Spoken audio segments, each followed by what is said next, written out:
Guys, আপনারা যদি doctor ইউনূসের Bangladesh শাসন সম্পর্কে জানতে চান, তাহলে আপনাকে এইটা জানতে হবে যে ৫ই আগস্টে কী হয়েছিল এবং বা গণ অভ্যুত্থান কী? এই জিনিসটাকে আপনারা ভালো করে আগে জানতে হবে। তারপর আপনারা এই ডক্টর ইউনূসের শাসনকাল এবং কী করেছেন তার শাসন আমলে, এটা আপনি জানতে পারবেন। ইভেন এখনও তার শাসন চলতেছে বাংলাদেশে।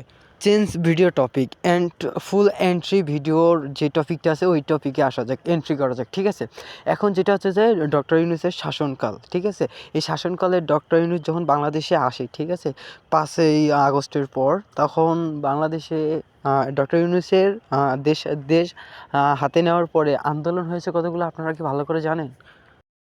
ফেসবুকের এই পোস্টটা দেখেন, বাংলাদেশ নিউজ। বাংলাদেশ নিউজের একটা পেজ আছে, ওই পেজ থেকে এই নিউজটা পাবলিশ করা হয় যে ডক্টর ইউনূস সরকারের সময়ে ১,১৬০টি আন্দোলন, ১২৬টি সংগঠনের যৌথ উদ্যোগ। গাইস, ডক্টর ইউনূসের দেশে আসে এবং সে দেশ চালাইছে মনে হয় মেবি ১ বছর, আমারও এটা এক্স্যাক্টলি জানা নাই। এখন এইখানে তার ১ বছরে আন্দোলন হয়েছে কতগুলো জানেন? ১,১৬০টি আন্দোলন ১ বছরেই। এটা কিন্তু মনে করেন যে একটা দেশের রেকর্ডতম প্রাপ্ত, ঠিক আছে? আপনারা কি বাংলাদেশে থেকে এইটা জিনিস বুঝেন যে বাংলাদেশের মানুষ কিন্তু রেকর্ড করছে একটা, সেটা হচ্ছে কি ১ বছরে ১,১৬০টি আন্দোলন করে। তার মধ্যে হচ্ছে যে ১২৬টি সংগঠনের যৌথ উদ্যোগ নিয়ে এই আন্দোলনটা করা হয়, ঠিক আছে? তার মধ্যে এখানে বিস্তারিত কী বলা আছে, ডক্টর মোহাম্মদ ইউনূস সরকারের দায়িত্বকালীন সময়ে মোট ১৬০টি আন্দোলনের সংগঠিত হয়েছে। এর মধ্যে উল্লেখযোগ্য হলো ১৬০টি সংগঠনের যৌথ উদ্যোগ পরিচালিত আন্দোলন। রাজনৈতিক বিশ্লেষণ করা বলেছে যে এ ধরনের সম্মিলিত আন্দোলন দেশের রাজনীতিকে নতুন মাত্রা যোগ করেছে। তবে সমালোচকরা মনে করেছে এতে বেশি আন্দোলন সরকার পরিচালনা স্থিতিশীল নিয়ে প্রশ্ন তোলে। গাইস, আজকে আমাদের নতুন বাংলাদেশ গড়ার মূল উদ্দেশ্য হচ্ছে যে ন্যায়, দায়বদ্ধতা এবং সত্যতা, ঠিক আছে? এবং যেটা মেন জিনিস যেটা সেটা হচ্ছে যে জবাবদিহিতা। প্রত্যেকটা মানুষের জবাবদিহিতা দরকার, ঠিক আছে? তাছাড়া দেশ কন্ট্রোল করা অনেকটাই, একটা জিনিস আছে কি, সার্বভৌমত্ব জয়ের থেকে রক্ষা করা অনেক কঠিন, একটা কথা আছে, ঠিক আছে? আমি একটা জিনিস সবাইকেই বলতে চাই যে প্রত্যেকটা সরকারি দপ্তরে একটা জিনিস লেখা থাকবে যে সরকার হচ্ছে যে জনগণের ট্যাক্সে চলে, ঠিক আছে? তো এইটা জিনিস করার দরকার, লিখে দেওয়া দরকার, বড় করে আর্টিকেলে লিখে দেওয়া দরকার যে সরকারের, ঠিক আছে, জনগণের সরকার প্রয়োজন নাই, বাট সরকারের জনগণ প্রয়োজন আছে। এই জিনিসটা মাথায় রাখতে হবে যে সরকারের জনগণের দরকার আছে, ঠিক আছে? কিন্তু জনগণের সরকারের কোনো দরকার নেই। দেশ আমার, দেশ আপনার। আপনি একটা জিনিস চিন্তা করবেন যে আপনার একটা ভোটের কারণে একটা সরকার নির্বাচিত হয়, ঠিক আছে? তাহলে সরকারটা কে? আপনি না আমি? সরকার আপনি, আমি, আমার দেশ আপনারও দেশ, ঠিক আছে? আমার যেমন অধিকার আছে সেম আপনারও তেমন অধিকার আছে। এটা আমি এক্সপ্লেইনের জন্য আপনাকে উদাহরণস্বরূপ বললাম, ঠিক আছে? আপনার দেশের নেতৃত্ব আপনিও দিতে পারবেন, ঠিক আছে? কী জন্যে? আপনার একটা ভোটের কারণে একজন সরকার নির্বাচিত হয়। এই জিনিসটা মাথায় রাখবেন। ডক্টর ইউনূসের শাসন বলতে কী বোঝায় এটা আপনাকে আমি এক্সপ্লেইন করি। ডক্টর মোহাম্মদ ইউনূসের শাসন বলতে মূলত ২০২৪ সালের আগস্টের মাসের গঠিত অন্তর্বর্তীকালীন সরকারের প্রধান উপদেষ্টা হিসেবে তার ভূমিকাকে বোঝানো হয়েছে, ঠিক আছে? এখন গণঅভ্যুত্থানের পরে দেশে কোনো সরকার ছিল না, ঠিক আছে? আর ছাত্ররা যত আছে তাকে নোবেল পুরস্কার বিজয়ী, ঠিক আছে, যে ছিল ডক্টর মোহাম্মদ ইউনূস, ঠিক আছে? তাকে বাংলাদেশে এনে তাকে সরকার ঘোষিত করা হয়, অন্তর্বর্তীকালীন সরকার, ঠিক আছে? মনে করেন কেউ ছিল না, তাই জন্য তাকে ভারপ্রাপ্ত দায়িত্ব দেওয়া হয়, এরকম কোনো কিছু যেটা বোঝায়। তো এখন এখানে যা লেখা আছে, যা স্বচ্ছতা, সুশাসন, দুর্নীতি দমন ও অর্থনৈতিক সংস্কারের উপর জোর দিলেও কিছু সমালোচকদের মতে জাস্টিস ফ্রিডম এর অভাব, পরিবহন ও বিনিয়োগ সমস্যা এবং কিছু খাতে সহিংসতার অভিযোগ ছিল। তবে তার লক্ষ্য ছিল গণতন্ত্র প্রতিষ্ঠা ও সুশৃঙ্খল পরিবর্তন আনা। গাইস, আমি আপনাদের ফার্স্টেই বলেছি যে একজন সরকার এই জন্য গঠিত হয়, নতুন সরকার এই জন্যই গঠিত করা হয়, আন্দোলন করা হয়েছে এই জন্যই যেন সে সুশৃঙ্খলা, দায়বদ্ধতা, সততা এবং জবাবদিহিতা করতে পারে, ঠিক আছে? আমি যে এই আপনাকে ফার্স্ট যে নিউজটা দেখাইলাম, এই নিউজটার এইটাই বোঝায় যে একজন সরকার এই জন্য গঠিত করা হয়েছে, অন্তর্বর্তী সরকার এই জন্য গঠিত করা হয়েছে যেন তার দায়বদ্ধতা, সুশৃঙ্খলতা, জবাবদিহিতা এগুলো সব কিছুই থাকে এবং দেশ ব্যালেন্সটা মেনটেন করা যায়। আগের মতো না, 24-এর আগের মতো না। 24-এর 5ই আগস্টের পর থেকে দেশ কিন্তু পরিবর্তনশীল, ঠিক আছে? যা আপনি আমি সবাই উপলব্ধি করতে পারতেছে এবং দেখতে পারতেছেন, ঠিক আছে? যে ডক্টর ইউনূস কী করছে বাংলাদেশের জন্য, নেক্সটে কী করবে, ইভেন সামনে যে নির্বাচন আসতেছে তার জন্য কী পদক্ষেপ নিয়েছে, ঠিক আছে? সব কিছুই দেখতে পারবেন। আমরা সবাই চাই যে একটা সুষ্ঠু নির্বাচন, যেন এখানে কোনো প্রাণহানি না হয়, আপনিও না যান, আমিও না যাই, সবাই থাকে, ঠিক আছে?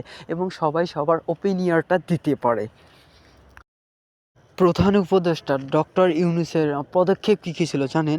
প্রধান বৈশিষ্ট্য ও পদক্ষেপ, লক্ষ্য এবং প্রতিশ্রুতি। যেটা বলা হয়েছে যে ডক্টর ইউনূস কী প্রতিশ্রুতি দিয়েছিল এবং কী করেছে, এই তথ্যের মতো এটাই বোঝা যায় যে লক্ষ্য ও প্রতিশ্রুতি। তিনি গণতন্ত্র, ন্যায় বিচার, মানবিকতার মানবাধিকার এবং মুক্ত মত প্রকাশের নতুন যুগ আনার প্রতিশ্রুতি দিয়েছিলেন, যা ছিল পূর্বের স্বৈরাচার শাসনের অবসানের পর। গাইস, আপনারা এই তথ্যের ভিত্তিতে এইটা জানতে পেরেছেন যে ডক্টর ইউনূসের লক্ষ্য ছিল একটাই, যে সে বাংলাদেশে ন্যায় বিচার নিয়ে আসবে, ঠিক আছে?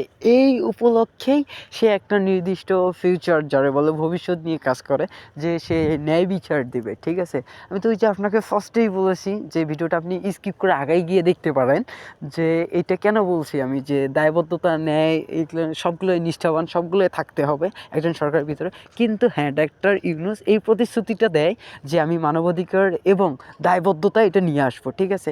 ইভেন এটা কতটা পারছে কিনা এটা আমি জানি না। 24-এর আগে কত পার্সেন্ট ছিল এবং 24-এর পর 5ই আগস্টের পর এটা কত পার্সেন্ট হয়েছে এটা আমি এক্স্যাক্টলি জানি না। আপনারা কমেন্ট করে বলবেন, এটার উপর একটা ডেডিকেটেড ভিডিও বানাই দিব আমি, নো প্রবলেম। আমি যেহেতু আছি তাহলে আপনাকে সব প্রবলেম সলভ করে দিব এবং নতুন নতুন ডকুমেন্ট যেগুলো আসবে আমি আপনার সামনে প্রেজেন্ট করে দিব, নো প্রবলেম। তার আগে আপনি এই নিউজটা দেখেন, সমালোচনা ও চ্যালেঞ্জ। ডক্টর ইউনূস যখন দেশ নেয় তার মুখোমুখি কী চ্যালেঞ্জটা আসে, ঠিক আছে? এখানে লেখা আছে বিচার বিভাগ স্বাধীনতা, সমালোচনা করা বিচার বিভাগ স্বাধীনতা নিয়ে উদ্বেগ প্রকাশ করে, ঠিক আছে? তার যে বিচারগুলো ছিল ওই বিচারপতি যে ছিল তাকে মনে হয় সম্ভবত চেঞ্জ করা হয়, তারপরে নতুন একজন বিচারপতি নিয়ে আসে, ঠিক আছে? এটা একটা করছে। আরেকটা আছে সামাজিক অস্থিরতা, ঠিক আছে? একটা লেখা আছে যে মুড ভাইলেন্স, এর কারণে হতাহতের ঘটনা ঘটে এবং কিছু মানবাধিকার সংস্থা রিপোর্ট করে, ঠিক আছে? অনেক সংস্থা যেগুলো আছে যে সরকারের বিরুদ্ধে বা করে, ওগুলো হচ্ছে যে রিপোর্ট করে যে এটা ভুল হয়েছে বা এটা রাইট হয়েছে, এটা আপনারা সবাই জানেন, আমিও জানি। তারপর হচ্ছে আর্থিক চ্যালেঞ্জ যেটা আছে যে কী লিখছে যে ট্রেড অন ফরিজন, ঠিক আছে? ইনভেস্টমেন্ট অ্যান্ড মন্দা নিষ্পত্তি এবং পরিবহন ও সংযোগ সমস্যা দেখা দেয়।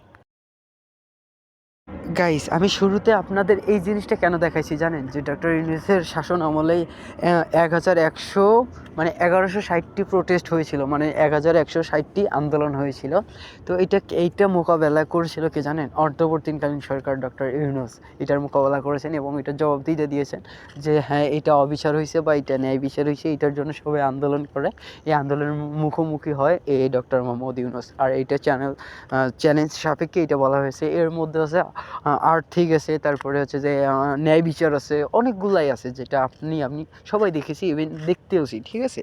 এখন নেক্সট টুইস্ট যেটা, এটা দেখা যাক। ডক্টর মোহাম্মদ ইউনূসের অন্তর্বর্তীকালীন সরকার আসার পর কোনো বড় আকারে আন্দোলন সরাসরি না হলেও সরকার গঠনের আগে জুলাই অভ্যুত্থান, 2024-এর পরবর্তীতে সাংবাদিক ও বিভিন্ন অবলম্বীদের উপর হয়রানি মামলা এবং রাজনৈতিক চাপ সৃষ্টির অভিযোগ উঠেছে, যা এক ধরনের চাপ বা আস্থাতোষ সৃষ্টি করেছে, যদিও এটিকে আন্দোলন বলা কঠিন।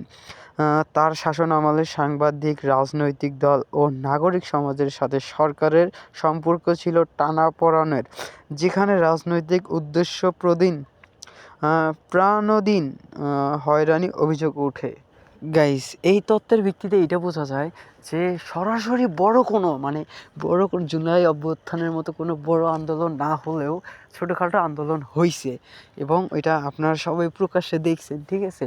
তো এই প্রকাশ্যে এইখানে বলা হয়েছে, না হলেও কিন্তু যে চ্যানেল আছে, মিডিয়াগুলো আছে, সাংবাদিক যেগুলো আছে, এগুলার বিরুদ্ধে অনেক হতাহতির ঘটনা হয়েছে এবং আপনারা জানেন যে সময় টিভিরও প্রায় 2 মাসের মতো কি 1 মাসের মতো নিউজ চ্যানেল বন্ধ করে দিয়েছিল।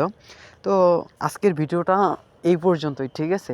তো আপনারা অ্যানিমেশন দেখতে থাকেন, দেখা হবে আরেকটা ভিডিওতে। আর এই ভিডিওতে কমেন্ট করে দিবেন যে এই ভিডিওটা কেমন হয়েছে। আর অসুস্থতার কারণে ভয়েস দিতে পারতেছি না, আর ভিডিওটা লেন্দিও করতে চাই না, ঠিক আছে? আর আপনারা কমেন্ট করবেন যে কোন মিনিটের কোন পার্টটা আপনার ভালো লেগেছে। থ্যাংক ইউ গাইস, দেখা হবে আরেকটা ভিডিওতে।